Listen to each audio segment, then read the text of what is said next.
কাকারগুল আমার শাশুড়ির বাড়িতে তখন যাইব আমরা।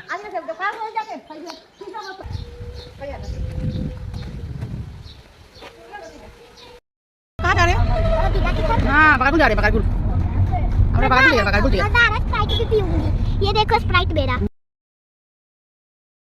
তো এইটাই হলো গতকালকে আমার ব্লগ। গতকালকে আমরা গেছিলাম আমার মামা শ্বশুরের বাড়ি। আমার দিদিমাও আসো এখনও। কালকে তো একটু ভিডিও দেখাইছি সবরে। তো আমার শাশুড়ি নিয়ে যাই এখানে। আমার শাশুড়ি এখন যাইবা গিয়ে আমরা সঙ্গে দিল্লি অনেক দিন লাগে তাই যাইবা আমরা এখানেও। তো এটা তার মারেও দেখাইলাম। আর আমরা প্রত্যেক বছরই যাই তারা করে বাকারগুল। দিদিমা আসন, মাসি আসন, মাসি শাশুড়ি আসন, আর মামা শ্বশুর আসন তারা। আর তারা আমরা গেলেও খুব তারা আদর করে। আর গ্রামের পরিবেশটা আমার বাচ্চারাও ভালো পায়, এখানে তারা এটা পায় না। তো কই গেলাম কালকে, তো কই ছোটো ছোটো ক্লিপিংস লইয়া আইসি। আর রাস্তাটা এত সুন্দর। আমি কই আমার যারা फ्रेंड्सরা दिल्ली থাকে তারা দেখো Assam is so beautiful. Assam बहुत सुंदर है। यहाँ पे बहुत सारा हरियाली है। तो मुझे बहुत अच्छा लगता है। ऑक्सीजन लेवलও ভালো, শ্বাস লইয়া অত ভাল লাগে এখানেও। দিল্লির তো মনে হয় শ্বাস বন্ধ। তো একটু গ্রামের পরিবেশ বা রাস্তাঘাট কথা আমি একটু ভিডিও করলাম। তো আমার হাজব্যান্ডেই গাড়ি চালাই লইয়া গেছেন। তো এখানে গেছি, যাওয়ার পরে তো খুব মজা হয়েছে।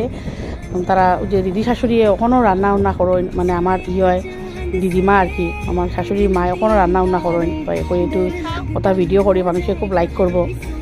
খুব সুন্দর রান্না বান্না করেন। খেয়ে আমার বন্ধুরা আসো ফেসবুকও বা গারগুল সাইডে থাকো, একটু আমার কমেন্ট সেকশনে জানাইও। তো এখানে আমার তো বেশিরভাগ ফ্রেন্ড সার্কেল আসামেরই, করিমগঞ্জ, শিলচর। তো কইও তো তোমরা খেয়ে আসো এই সাইডে, চিনো নি তারারে। তো আমি গেছি, তারা সবই চিনে, তারা বাড়িটা ফেমাস। তো বহুত আগের মানুষ। তো এই যে আমার মাসি শাশুড়ি আই গেছেন। এই ফিশারিটাও কিন্তু আমার মামা শ্বশুরের ফিশারি, 2টা ফিশারি তারার। আর ওদিকেও তারা প্রচুর ফিশারি আছে। তারা মাছুস, মানে তারার খাওয়াগুলো অর্গ্যানিক খাওয়া, আমরা মতো নয়। তারা সব খেতির, মানে কালকে যে খাইছি আমি রান্না বাড়া, তারা যে রান্না করছে সব ক্ষেতর। মাছটাও ফিশারির, মাংসটাও তারা তো ওই যে তারা গোটা দেখো ওঠার সময় কি সুন্দর লাগে না ইয়েটা। মানে আমি সিনারিগুলো লইয়া আইছি, যতটুকু পারি আমি যতটুকু ক্যাপচার করতে পারি করছি। এরপরে গিয়ে আমি আর একটু ফোনটা বন্ধ করি, যেখানে একটু গল্প করতে লাগে।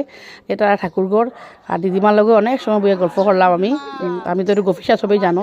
তো তার লগে গল্প করলাম, আগের দিনের গল্প। তাইনও তার কথা কইলাম। আমি বললাম দিদিমা আরও বাঁচিয়ে থাকো, তোমারে আমি যেন আবার তোমারে পাই।